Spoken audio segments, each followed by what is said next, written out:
This week I've got my friend Paolo Fuschi. That's my friend Paolo Fuschi on the channel. Hello. Paolo is a professional guitarist. Paolo and I actually share quite a lot of work with each other. Very true. Yeah, so today we were going to talk about recording guitar tones and some of our experiences of both recording ourselves and also being in studios with other producers and having them record us. Some of the things that we've had go wrong and some of the things that we've had go right, really, and some of the things that have maybe influenced the sound more than we'd care to think. Absolutely. So first of all, thanks a lot for having me here today. It's an honor and a pleasure. I'm a big fan, and I've always been, you know that. No, it's great. It's great to have this opportunity to talk about recording guitar, with you, because the great thing is that not only you are a really good guitarist, but you're also a music producer, which I'm not. I can play guitar, but my production skills are the same as probably any other musician that walk in a studio and understand a little bit of that, understand mics and things, the way they work. But as soon as you brought me in a situation where, 5K frequency, all this sort of stuff, I'm like, okay, I'll let you do the thing, because I don't know what we're talking about.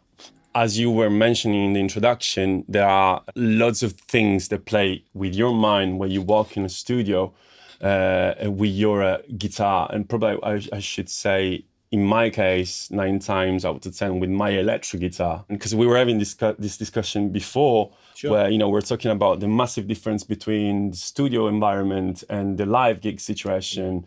And how that affects you. And personally, me, I love being in a studio, but I'm pretty confident in saying that I'm more of a live performer, right? Yeah. And I think we all are, aren't we? Exactly.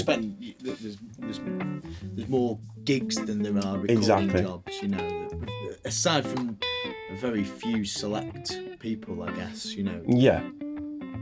Gigging is where you make your money, really. Gigging and teaching as a guitar player. Yeah. It's gigging and it's education, isn't it? That's where Exactly.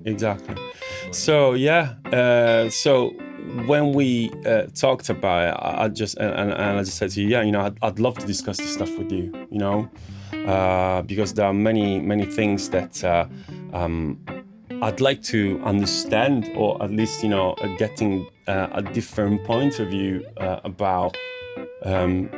Like, for instance, like the old story about expectations and reality. How you combine these things. One thing, for instance, I've always been told about is that like you get your sound get affected by the size of the room. Yeah. So chances are like that, and correct, and that's why I'm here. One of the reasons that I got into recording was because I never felt that anyone who was recording me quite captured the sound of my guitar as I heard it in the room, and it bothered me, and I wanted to record more of my own stuff. I was being asked to record some stuff for a friend of mine anyway, for some other work that I was doing. So I thought, well, I'm going to actually learn a little bit more about this. So I went on some courses and I read a lot of books, Sure. as you do. I try not to compromise on the sound. I find one of the best ways of recording a guitar amp seems to be taping an MD421 and an SM57 together and putting them in front of one of the speakers. And I tend to find that it being a little bit further away from the amp rather than too close to it seems to make a better sound. I stole that from Andrew Sheps, though. It's not my idea. It was in a video that I saw Andrew Sheps doing. I know a lot of people have success with ribbon microphones. There's a big fascination with ribbon microphones, and I've used Cole's 4038s. I've used them to record guitars. Right. For me, that gives a different sound, and it's a pleasant sound, but again, it's not the sound of the amplifier. So sometimes, when I recorded the guitars for my album, me and my friend Niccolo, we used 2 of my guitar amplifiers, and we had 2 mics on each amp, and then we also had a 414 and a Cole's 4038 further away. But then what I was doing in the track, so there's 6 microphones on each guitar point, Gotcha, yeah. which was obscene, really. But what I did then was, in different parts of the arrangement, when I needed a different sound, I used different microphone combinations. In all honesty, I think one amplifier with the 421 and the 57 would have been absolutely fine. And I think when you're recording other guitarists, I think it's really important that you make them comfortable. Same as when you record anybody. Sure. Them feeling comfortable is what's going to get the best out of them. Ultimately, the performance is what's important. What microphone and what preamps being used is that it's going to have a minuscule difference on the sound, really. Sure. The biggest thing that'll make a difference to the sound is the guitarist having that vibe of playing. You know, you get. We were talking about Matt Schofield before. Absolutely, you know, he seems to be able to pick up anything and make it sing. Through anything as well, yeah. And I mean, interestingly enough, you can probably hear my neighbours decided to chainsaw the hedge down today, and we've decided to leave the doors open between the control room and where the amps are, and that's so that we can hear the amps and feel the amps, because as guitarists it's no good it just coming through the monitor. You need to be able to hear the amp. We need to feel the way that the amp's breaking up. We've got the amp set quite clean, but there still is an amount of compression that happens as we dig in, and that's a very important part of the sound. And for me, I use guitar amplifiers, valve guitar amplifiers. I know you're the same. Yeah.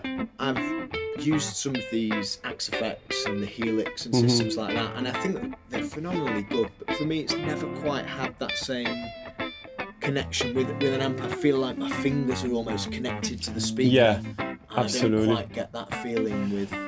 I think it's got to do a lot with the kind of player you are, so the type of music you play as a guitarist, and also the context of the recording. It's very interesting, the valve situation, because valve amps are a pain. They're pain, We just had a discussion before. We both own Blues Juniors, and both of us have both of our Blues Juniors are playing up at the moment. So, but yeah, I was gonna say, like, the last I released a little single in March. There's lots of rhythm guitar, and there's a little kind of a solo in the fade out and the ending part of the song.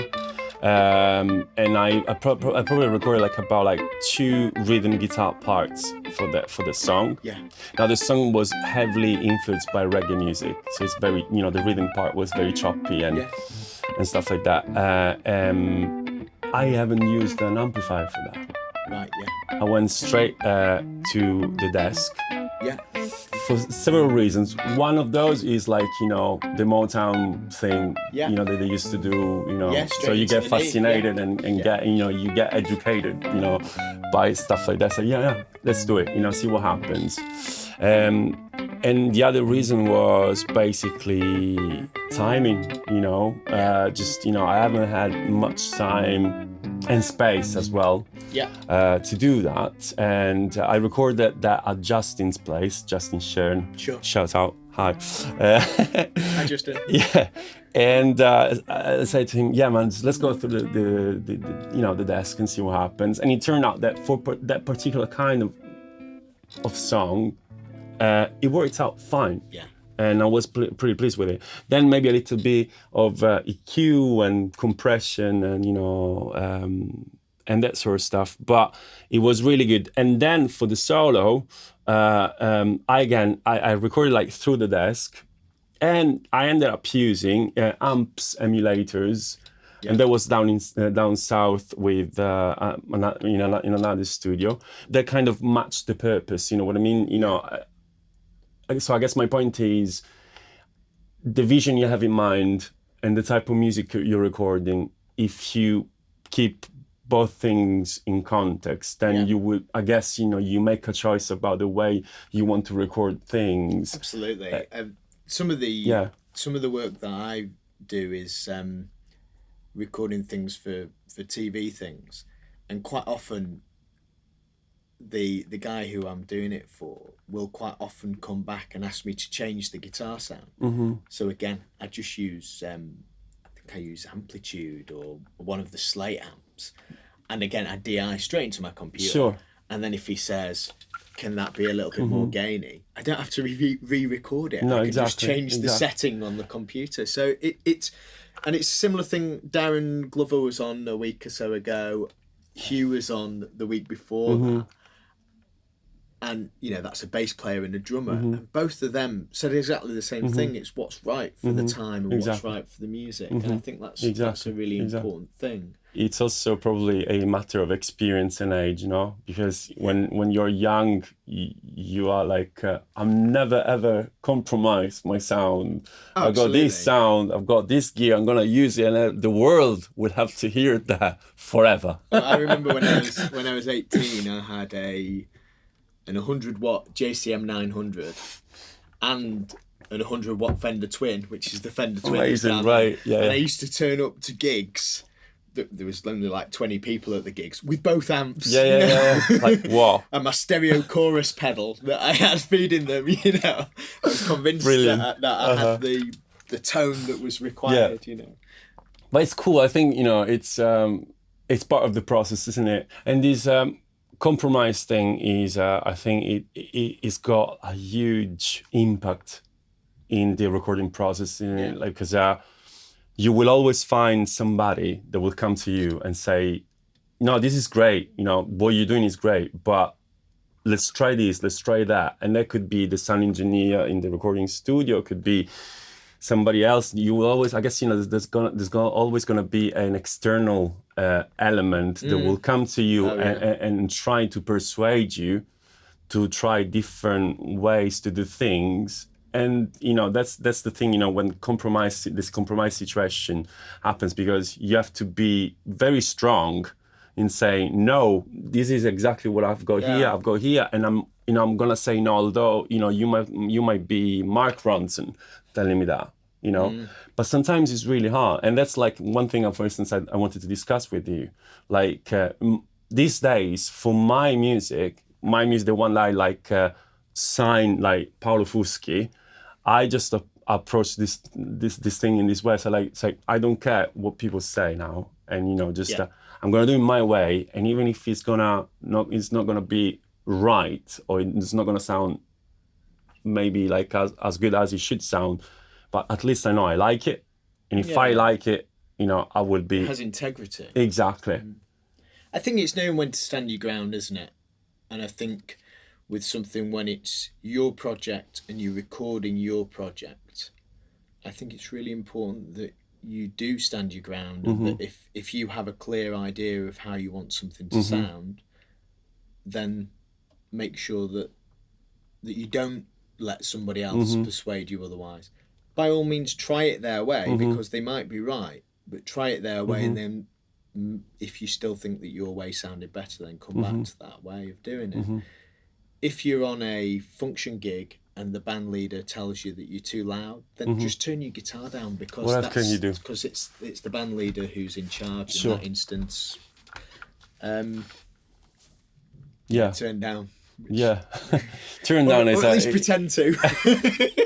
Turn down, the question. Can you turn down a little bit? How many times you've been asked to do that? We have a joke with Gaz Hughes, a very good friend of ours, has a joke where he says, are we sound checking at sound check volume or gig volume? Yeah, man, it's the same old story. Everyone creeps over to their amp after the first tune. No, it's great. I can hear myself absolutely fine. No, don't do that, guys. Just be respectful. It's only fair. like doing that in the studio, right? Just being able to say, no, like this is the sound I want. Yeah. Sometimes, you know, particularly like for young people that haven't been to the studio very often, it's quite frightening saying to turn to the sound engineer and say, no, like I'm pretty sure that the sound I want was the one I heard like 1 minute ago. Absolutely. Yeah. And in these instances, sometimes the sound engineer will be right, because if they are more experienced, there's probably a point. But again, people obsess over these sound things, and audio engineers particularly obsess over, it's going through this preamp and we're going to use this microphone and these things, when actually the problem, if there's a problem, it's probably more simple than that. It might be that rather than using a guitar like this, you need to use a guitar like this, or a Strat, a thinner sound. It's probably more likely that it's to do with the arrangement. If there's a problem 100%. With the sound, it's probably just a problem with the arrangement. Most of the things with recording they're musical things. Recording is a music thing. It's not a science thing. It's a music thing, you know. And there's lots of elements of science involved, and there's lots of acoustics and things. But even so, they're things that you can hear. And quite often when there's a problem and people are like, it sounds too thick, or well, maybe it's just that there's too many notes in the chord. You know, if people are playing like big bar chords and things like that, maybe they only need to be playing the top 3 notes of those chords. Yeah. You know, or maybe there's like 2 or 3 guitars and they're all playing the same voicings, and then get build-ups in those frequencies of the same stuff going on over and over again. And if there's another guitar part, it should probably be playing something else in a different... It needs to add something. Absolutely. Actually playing the same thing over and over again will probably have a subtractive... consequence, or a subtractive consequence. Yeah, that's the way to say it. Like, so question for you, like from a guitarist to a music producer, how much like having a music producer that who's also a guitarist affect a good result of tracking a guitar? I think guitarists naturally understand guitarists, so when you say that your amp works at that volume, I believe you. Okay. I'm not going to say like, no, we just need to turn it down a little bit. I think when you're recording, it's similar to when you're gigging, valve amplifiers only have quite a narrow range in which they sound best, or in which you are comfortable. You know, the way that I use my amplifier, it's nearly always on the same settings. Again, same guy, Gaz, jokes that I don't need any volume controls on my amp, that just an on switch. He's probably right. There was an interview with Matt Schofield on. Paolo and I both watched that pedal show and are massive fans of that pedal show. Absolutely. Very inspiring. Matt Schofield said on that pedal show that the volume controls on your amp are just tone controls. Which, again, I say that quite a lot on gigs when I'm joking. I'm just adjusting the tone. Exactly. But really, it's true. And if you turn a valve amp up, the amplifiers that we're using at the moment, if you turn those amplifiers up beyond a certain point, they don't really get any louder. They just become more distorted. And I don't like the sound of those amplifiers beyond around 4 on the volume control. Anything beyond that, I'm not really a fan of it. I quite like getting my distortion sounds through pedals anyway, having my amp quite clean, and then using maybe a tube screamer type thing for a lead sound. And I use kind of like a blues driver thing. I've been using the Timmy recently for like an edgy sort of sound. Sure. I mean, you go in phases with pedals, don't you? Oh yeah, that's I mean, there's a YouTube channel, you know, complete dedicated to pedals. If you're a guitar player and you don't watch that pedal show, then what are you doing with your time? Exactly. It's ridiculous. Pedals are very inspiring. If we're being truthful about it, they just make you louder. Yeah, They that's give you- a they big push- part of that. Yeah, they don't just make you louder. They make your amp push harder. Big and time, your yeah. amp's pushing harder. And yeah, you know, I've got the King of Tone there. There's some there's a Tube Screamer clone. There's a Klon clone, and there's the Timmy. They all do very similar things when they push into my amp. I've also got the RC booster, which I used for a long time. I still use it. It's amazing. They all do a very similar thing, really, which is they push my amp, and most of them reduce how much bottom end goes into my Gotcha, amp at yeah. that volume, because the amplifier can't really cope with all the bottom end, so it tends to bog it down. Again, Absolutely. If you don't know anything, if you're more interested in this, go and watch that pedal show, because you'll learn more about that from listening to them than I could ever teach you. Yeah, they like explain things in incredibly details. Like, they're really ridiculous, really good. But anyway, I guess our conversation is more like about the approach in the studio, right? As a guitarist, as a music producer, that is also like a guitarist and stuff like that. And as you said, so a lot of it is psychological, isn't it? So ultimately, as I think I said earlier, ultimately the most important thing is that you play what's right for the music at the time, and you were saying this, and it's what, you know, the sounds that you use is what's right for the music at the time, and then all of these other things that come afterwards. So, you know, do we use the King of Tone, or do we use the Timmy? It's like, well, no one else cares about that stuff, really. It's the music that people care about, and that you know, music has an emotional response in people, and if you feel emotionally connected to your music, then I think that people can tell that. So, recording session coming, right? I have been emailing, you know, the record producer, the music producer, the sound engineer, and you know, the session is set. So you have a month before you get to the studio. Sure. 9 times out of 10, probably 10 times out of 10, the recording producer, the music producer will ask you for, you know, obviously a little demo of your music. A demo of the track that you're about to record. Exactly. Really helpful. Yeah, Absolutely. so even like a recording on your phone, you can send that. Anything, just so that it gets me thinking. I've got a band coming in tomorrow. No, day after tomorrow they're coming in to record, and they've sent me a little demo, and straight away it's given me ideas as to which microphones I might use to do this, what I'm going to do. It sets the wheels in motion, and it starts giving of me thinking about, you know, what that whole thing's going to sound like as a whole, as a finished product. You can hear problems with the arrangement in this demo. So I've already gone back to them and said, there's a couple of little things here. And it was just the obvious things, like verse 1 and verse 2 were very similar. The instrumentation was very similar. I just said, maybe consider something changing in verse 2. It doesn't matter what it is, but something.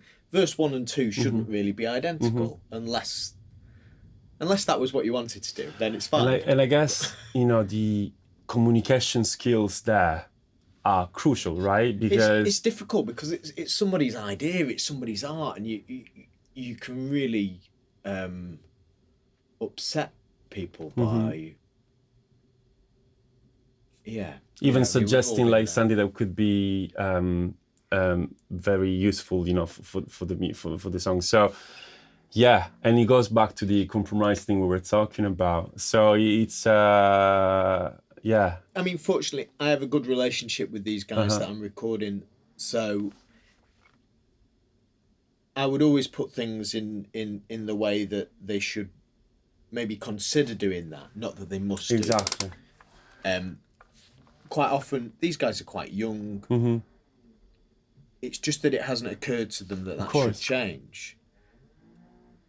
If it were you, I don't think I'd say anything, because I would think, well, he wants verse 2 to be the same, and he's made that decision. Okay. You know? That's very interesting. Yeah. these guys are less experienced, so I suggested it. It's not something that I wouldn't insist upon it. Yeah. I know that from my perspective, when I'm mixing it, that, you know, like things like when it gets to the chorus, I kind of think in that Michael Brower way of the chorus needs to, the stereo image needs to be wider in the chorus, the texture needs to be thicker in the chorus.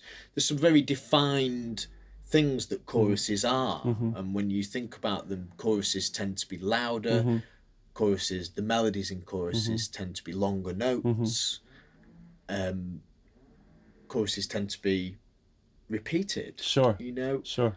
And the instrumentation tends to be thicker, and we tend to have things in the mix further out in the stereo field. So we have like acoustic guitars singing away, you can barely hear them, shakers, different percussion elements coming in. One of the ways to make the chorus sound bigger, though, is for the verse or the pre-chorus to be smaller. And if everything's full on all the time, it's quite difficult to get that going anywhere. So again, it's one of these things, isn't it, of the role of a producer is predominantly music related. You know, the role of a sound engineer is the sound. Quite often these days, though, the sound engineer and the producer are the same person. Very much so, yeah. You know, that's the way that the industry's gone. Exactly. Unless you're on a big budget project. Yeah, it is science, but it is music. It is a form of art, and art goes straight into that sort of humanity kind of thing. And you know, it's a human relationship, isn't it, in the studio? So like that, you need that sort of mutual trust. You need to learn to read each other, to get into each other, and you do that through the music. So, like, as well as getting to know each other musically, and you know, understanding the artist's music via their demo. Like another thing that we were saying, you know, it's crucial, but like lots of us are kind of guilty and kind of underestimate sometimes for some reason, is the listening reference, right? When the producer asks you, like, could you send me a Spotify playlist of songs that you say have an impact on your music, and probably, you know, tell me why, you know. So, and people struggle with that anyway, don't they? I know, like, you get this with, if somebody's doing an article about your music as well, they ask you who your influences are, and if you've not thought about it before, your mind goes blank, and you're like, you know, people say, what does who do you sound like? And you're like, I don't sound like anyone. I sound like me. You know? Interview over. Which is never true. No, absolutely. So yeah, the reference list is something that, you know, I learned on my own skin. You know, that you know, it's crucial to have to use, to discuss. Absolutely. Right. The Buffalo Brothers, which is your band. Yeah, so I'm a big fan of the Buffalo Brothers. Thank you. Another single coming so out. Yeah, I play in a band called the Buffalo Brothers, which is a 9-piece, like, heavy, funky band.